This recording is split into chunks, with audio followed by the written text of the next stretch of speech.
Yo tout le monde, c'est Marco, j'espère que vous allez bien et aujourd'hui on va essayer le tout nouveau casque de chez Cooler Master, le Master Pulse Pro.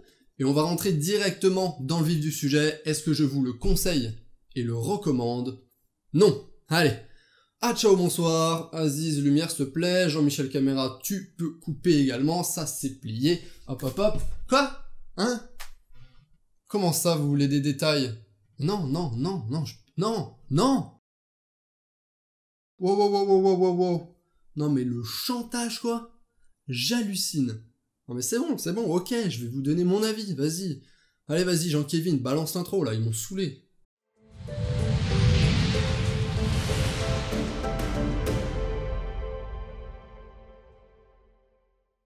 Comme d'habitude, on va commencer par un petit unboxing.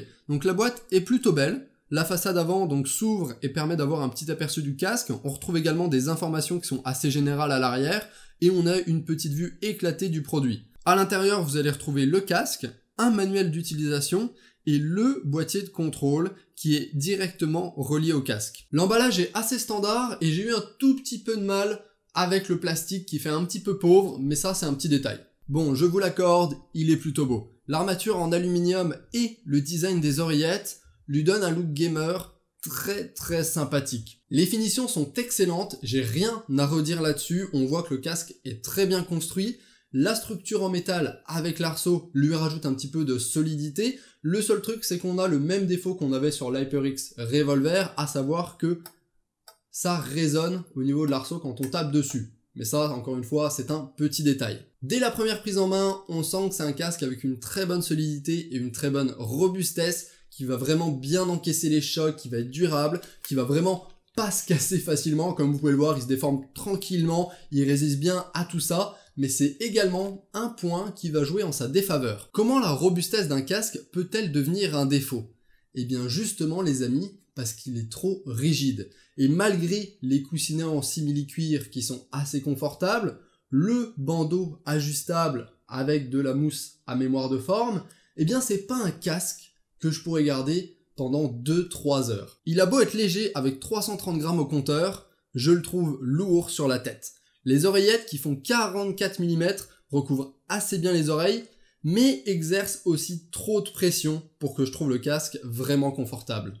En le comparant à mon HyperX Revolver, j'avais l'impression d'avoir un peu la tête compressée, et pourtant j'ai pas une tête énorme, c'est-à-dire que d'autres personnes avec une tête plus grosse pourraient encore plus ressentir cet inconfort et se sentir à l'étroit. C'est pour ça que je sais que je ne pourrais pas garder ce casque pour de longues sessions de jeu. Mais ça n'a pas que du négatif, parce que cette conception permet de beaucoup mieux isoler des bruits environnants. Et là, il n'y avait vraiment pas photo, mais l'isolation acoustique est excellente. Pour continuer un petit peu sur le design, le casque intègre 2 zones RGB qui sont contrôlables via le boîtier de commande. Alors de nos jours, on commence à avoir de l'éclairage clairement partout au niveau des composants de PC. Alors ça m'étonne pas du tout d'en retrouver sur ce casque.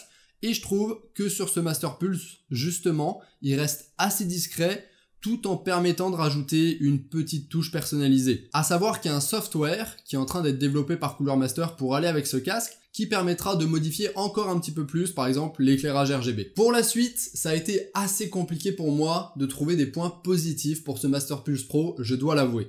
Enfin, je m'explique un peu plus. Pour chaque aspect sympathique et cool de ce casque, en fait, je trouvais un défaut lui correspondant. Donc ce qu'on va faire, c'est que je vais essayer de vous énumérer point par point les aspects positifs du casque et le défaut correspondant que j'ai trouvé. Allez, let's go. Et commençons par le câble. Un connecteur USB, plaqué or, histoire d'avoir une meilleure connexion, qui fait quand même une bonne longueur de 2 mètres, avec un câble plat qui du coup ne s'en mêle pas du tout.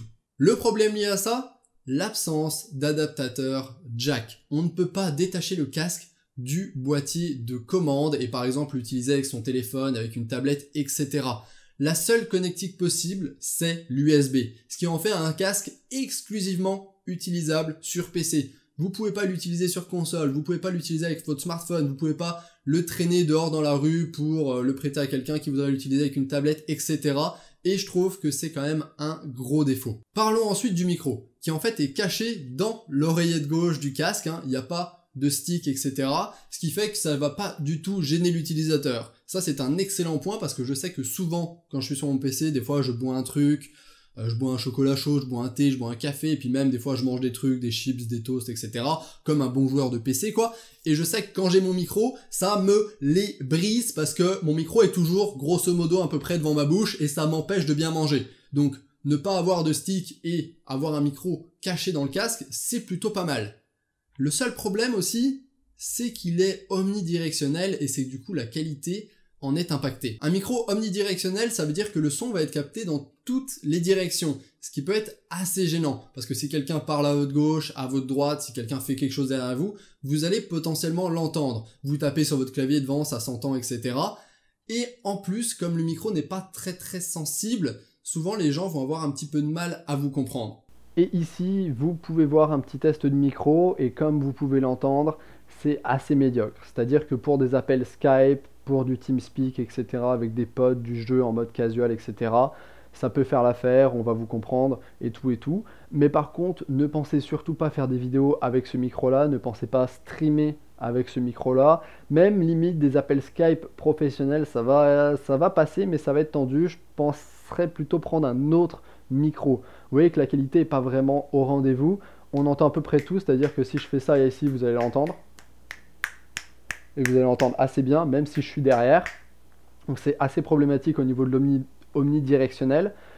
Donc je suis assez déçu au niveau de la qualité du micro. Je vous mets le fichier en brut, sans aucune retouche, histoire que vous puissiez entendre un petit peu comment ça sonne. Ok, on va continuer un petit peu sur la qualité sonore. Et là, Cooler Master privilégie clairement les basses. Mais dans la configuration standard du casque, vous comprendrez par la suite, on a un son qui est quand même assez bien équilibré et assez balancé. C'est-à-dire que les médiums et les aigus restent assez clairs et assez précis, même si les basses sont quand même bien présentes. En fait, on a un casque qui est vraiment plus dédié pour le jeu que pour la musique. Ça, c'est pas un casque qui va vraiment être fait pour la musique, qui va plus être destiné aux jeux vidéo. Et pour ceux qui seraient vraiment amoureux des basses, Cooler Master propose un design qui est assez innovateur en soi, qui permet d'amplifier ces dernières en retirant les petits côtés des oreillettes qui sont en fait aimantés. Donc comme vous pouvez le voir ici, donc les deux façades des oreillettes s'enlèvent et ça permet d'amplifier les basses fréquences. Pour l'avoir essayé, ça marche vraiment, c'est pas du pipeau, ça amplifie vraiment les basses, mais personnellement, avec ce mode qui s'appelle le Bass FX, je trouvais que les basses étaient trop massives et trop écrasantes. De plus, le casque propose un son 7.1 virtuel qui est désactivable à la volée via le boîtier de commande, comme souvent. Bon, le surround vaut ce qu'il vaut. Dans les jeux, c'est plutôt pas mal, ça permet d'être mieux immergé, etc. Par contre, il ne faut surtout pas l'activer quand vous écoutez de la musique. Puis encore une fois, certaines personnes vont y être allergiques, d'autres non. Je laisse juger si vous avez besoin d'un son virtuel 7.1 émulé ou si vous préférez rester en stéréo. De ce point de vue-là, moi, j'ai pas de préférence. Je sais que quand je suis en jeu, j'utilise le 7.1. Quand j'écoute de la musique, je reste en stéréo tout le temps. Et le 7.1 permet de rajouter une petite profondeur au son au niveau du jeu, mais je trouve que c'est assez dispensable. Donc niveau sonore, personnellement, je suis pas très fan, parce que j'écoute beaucoup de musique, et du coup je suis un petit peu allergique à l'excès de basse. Mais la qualité sonore est quand même très bonne, le casque a une très bonne sensibilité et une très bonne plage dynamique, ce qui va vous permettre d'entendre des sons qui sont pas très forts, que vous n'auriez pas entendu autrement, donc avec un autre casque. Ça c'est la plage dynamique qui joue là-dessus. Mais c'est un casque qui du coup va vraiment beaucoup plus s'orienter pour le jeu. Le dernier point que j'aborderai concerne le boîtier de commande, qui est légèrement imposant, qui a pas mal d'espace, qui est un petit peu perdu, mais il vient quand même avec tout le nécessaire. Donc vous avez un commutateur pour le micro, une roulette de volume, un bouton pour le 7.1, un bouton pour le contrôle du RGB, et un dernier bouton pour les 4 profils d'égalisation sonore qui sont inclus avec le casque. On a un profil standard où tout est au même niveau, un profil pour les films avec les médiums qui sont boostés, un pour les jeux où les aigus sont boostés, et un pour la musique où les basses sont boostées. Encore plus de basses.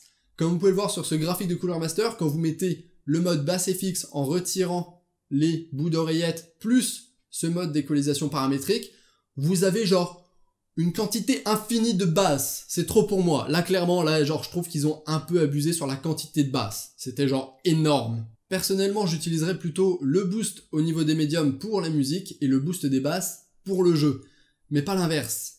Mais c'est quand même pas mal d'avoir différentes options disponibles, sachant qu'avec le soft que prépare Cooler Master, vous allez pouvoir créer vos propres profils. Et là, vous dites sûrement, oh, c'est plutôt pas mal, il n'a pas trouvé de défaut pour le boîtier de commande. Eh bien, détrompez-vous les amis, j'en ai un, et c'est la longueur du câble entre le casque et le dit boîtier de commande qui pour moi est beaucoup trop courte, ce qui fait que le boîtier se retrouve souvent dans mon chemin, dépendamment où vous branchez votre casque, ce qui peut être assez gênant parce que le câble n'est pas assez long pour que le boîtier repose sur votre bureau tranquillement, du coup il se balade un petit peu devant vous, au milieu de l'air, devant votre clavier, devant votre souris, etc. Et voilà, maintenant vous savez pourquoi je ne le recommande pas. Alors c'est pas que c'est un mauvais casque, mais c'est que pour son prix, parce qu'il vaut quand même 100 putains d'euros, eh ben il y a trop de petits défauts et de défauts qui sont présents. La construction est excellente, le casque il est solide, il tient bien en place, mais personnellement, je trouve qu'il serre un petit peu trop la tête. Oui, je sais, c'est totalement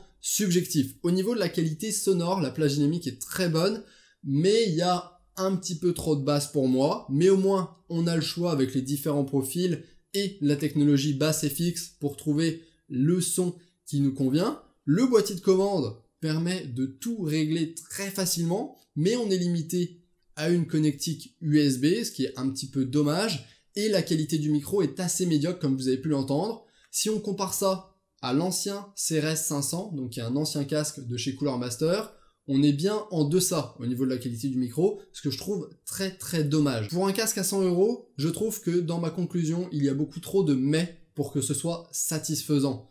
Il est bon, mais il y a ça. Oui, mais il a ça.